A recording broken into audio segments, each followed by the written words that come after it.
Guidance dear students, आज हम लोग बात करने वाले हैं नीट 2020 के एग्ज़ाम्स की। नीट का एग्ज़ाम 2020 में जो कंडक्ट होने वाला है, इस बार बहुत सारे चेंजमेंट्स हुए हैं। जैसे इस बार एम्स भी पार्टिसिपेट करने वाले हैं, जिपमेर भी इसमें पार्टिसिपेट करने वाले हैं। और एक ऑल इंडिया प्री वेटनरी का एग्ज़ाम होता था साल 2017 में, ऑल इंडिया प्री वेटनरी का एग्ज़ाम खत्म कर दिया गया था, जो बैचलर ऑफ वेटनरी साइंस में एडमिशन के लिए होता है। 5 ईयर का कोर्स होता है बैचलर ऑफ वेटनरी साइंस। तो बैचलर ऑफ वेटनरी साइंस का जो 5 ईयर का कोर्स होता है वो एनिमल हस्बेंड्री और बैचलर ऑफ वेटनरी साइंस यानी पशु चिकित्सा के लिए ये एग्ज़ाम करवाया जाता है। तो मैं आज बताने वाला हूँ कि नीट के 2020 के एग्ज़ाम में क्या क्या चेंजमेंट हुआ। सबसे पहले हम लोग बात करते हैं कि एप्लीकेशन फॉर्म कब आता है। तो नीट का एप्लीकेशन फॉर्म आता है दिसंबर के फर्स्ट वीक में। इसमें पार्टिसिपेट करने वाले स्टूडेंट की अगर हम देखें तो अप्रॉक्स पिछले लगभग 5 से 7 सालों में लगभग 12 से 15 लाख 16 लाख बच्चा लगभग एग्ज़ाम में बैठ रहा है। इस बार साल 2020 में लगभग 15,93,000 बच्चे नीट के एग्ज़ाम में पार्टिसिपेट किए हैं, मतलब रजिस्टर्ड किए हैं, बैठने वाले हैं एग्ज़ाम में। एग्ज़ाम जो है एनडीए कंडक्ट करवाता है और offline paper pen based exam होता है। और एप्लीकेशन फ़ीस की अगर बात करें तो 1500 रुपये का आपका जो फॉर्म है वो जनरल कैटेगरी के लिए है।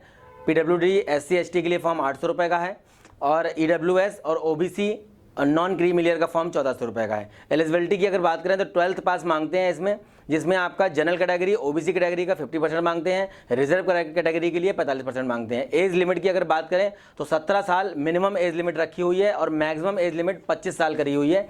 कई सारे यूट्यूब पर वीडियो पड़े हुए हैं, मैंने नीट के देखे हैं, जिसमें बताया गया है कि मैक्सिमम एज लिमिट को कुछ भी नहीं बताया गया उसमें, ये गलत है। मैक्सिमम एज लिमिट जो है आप क्राइटेरिया पढ़िए, आप अगर इंडेक्स में जाके देखेंगे, सर्कुलेशन देखेंगे नीट का, तो उसमें 25 साल मैक्सिमम एज लिमिट दी हुई है।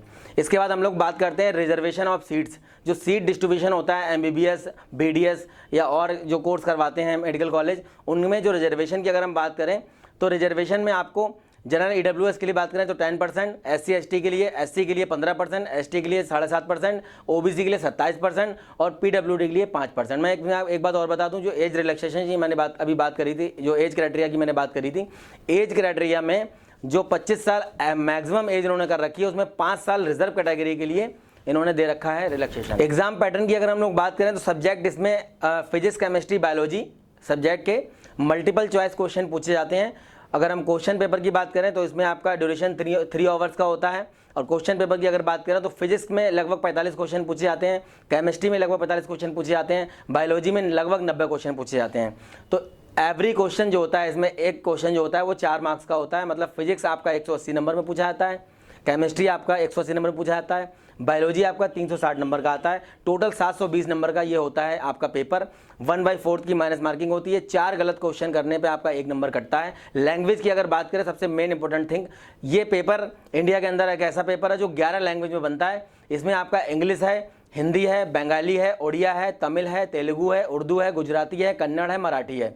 सबसे मेन इंपॉर्टेंट थिंग ये है दोस्तों कि इंग्लिश, उर्दू और हिंदी को छोड़ के बाकी जितनी भी लैंग्वेज हैं उनमें अगर आप पेपर देना चाहते हो तो जैसे आपको अगर असमी भाषा में एग्ज़ाम देना है या मराठी भाषा में एग्ज़ाम देना है तो आपको महाराष्ट्र सेंटर डालना पड़ेगा। हिंदी, इंग्लिश और उर्दू, ये 3 लैंग्वेज आपकी ऐसी हैं जो आपको ऑल इंडिया सेंटर्स, जितने भी सेंटर्स बनते हैं सब पे आपको पेपर अवेलेबल होंगे इन तीनों लैंग्वेज में।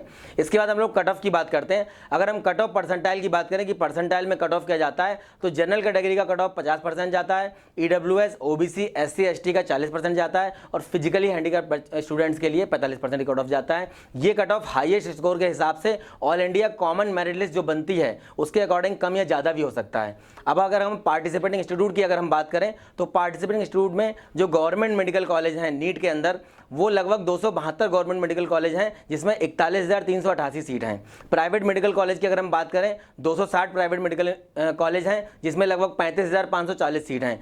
साल 2020 से एम्स भी पार्टिसिपेट कर रहे हैं, लगभग 15 एम्स में 1205 सीट हैं और एक जिपमेर नाम का इंस्टीट्यूट बना हुआ है आपका, तो जिपमेर में लगभग 200 सीट हैं। टोटल ये सारी सीट्स हो जाती हैं 78,333 सीट। एक मैं चीज़ आपको और बता दूं, एक एग्ज़ाम मैंने बताया था, ऑल इंडिया प्री वेटनरी का एग्ज़ाम होता था। तो ऑल इंडिया प्री वेटनरी का एग्जाम होता था, all India bachelor of veterinary science और एनिमल हस्बेंड्री के ऑल इंडिया जो लेवल पे जो कॉलेज बने हुए हैं गवर्नमेंट या प्राइवेट, उनकी 15% सीट के लिए, सीट को भरने के लिए ऑल इंडिया कोटे से AIPBD का एग्ज़ाम 2017 तक होता था। 18 से होना बंद हो गया है। 18 के बाद से क्या होता है, 17 के बाद से कि अब नीट के एग्जाम से जो 15% सीट VVSC की हैं, बैचलर ऑफ वेटनरी साइंस या एनिमल हस्बेंड्री की 525 सीट हैं, जो 15% सीटें हैं वो लगभग 525 सीट हैं, वो 525 सीट नीट की जो common all India merit list बनती है उससे फिल की जाती हैं। वीडियो देखने के लिए बहुत बहुत धन्यवाद। Thank you very much.